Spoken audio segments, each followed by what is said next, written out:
Still got it. Oh man, it's been a long weekend. All of this is from processing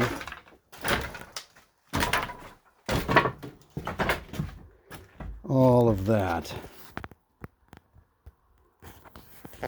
This is going to be the remainder of my Shugoban tongue and groove. The first finished bit is sitting right here. It's got some pretty beautiful color to it. And then I used an online calculator. Discovered that I need 140 9-foot boards. So I figure the stuff behind me is maybe 30. So 110 of these will get processed with the shaper 2 more times. These have all been done once.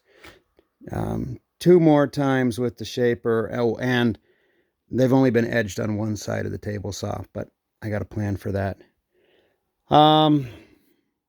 And then the remainder of it is going to be tongue and groove, if my idea worked. So I think that right now I have to process it each side to get parallel edges, and then process it twice for whatever connection I'm using. I've been using tongue and groove inside. I'm going to use tongue and groove on the Shugoban. I think somewhere in my stuff, oofta, that blade is dull. You know, I don't like this saw because it's a direct drive, but this thing has just run about 8 hours over the last 2 days without a hitch. So good job, Craftsman in the 90s. I've got a set of 8-inch dados, and I'm thinking that I can add 8-inch dados alongside this blade, and when I reprocess for the tongue and groove, I can edge them and put the groove in at the exact same time. So that is what I'm contemplating doing.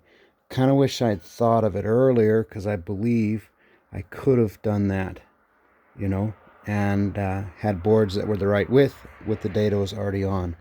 But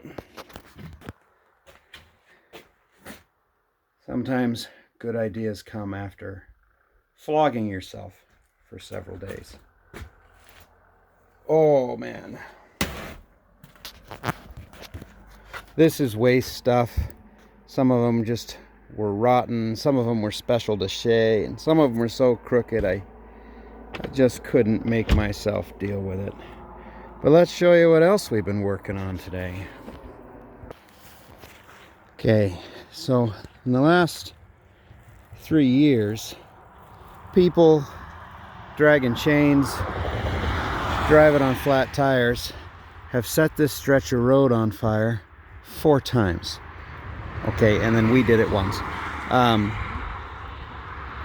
And so I've always been kind of concerned that there's so much duff built up through here that if it ever caught this stretch, at bare minimum I'm losing all my trees, and then, you know, who knows if they got into the crowns. So today Shay and I decided we'd have a crack at removing some fuel load. It made me too nervous, and I put it all out before I was done. It just was getting so hot. So I think we're gonna have to do it manually. And then because that one stump smoldered and started on fire over there a few years ago, I've been running the sprinklers down here for several hours just because I don't trust it. And then this is wonderful.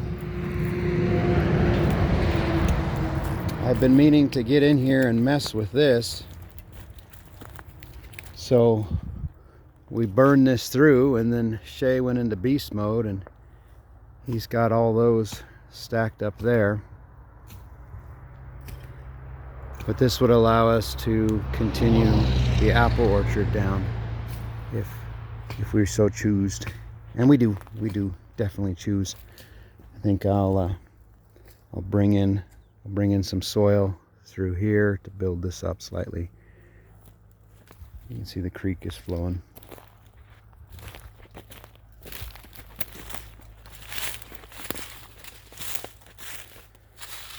The swamp's gone swampy. But yeah. You did an amazing amount of work, bud.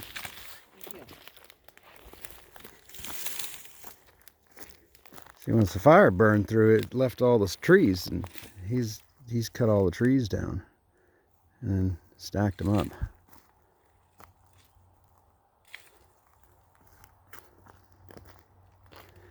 I don't know if we dare leave that though, you know? We might have to wait for that to burn down. Let's not put any more on it. We'll stack stuff on the side.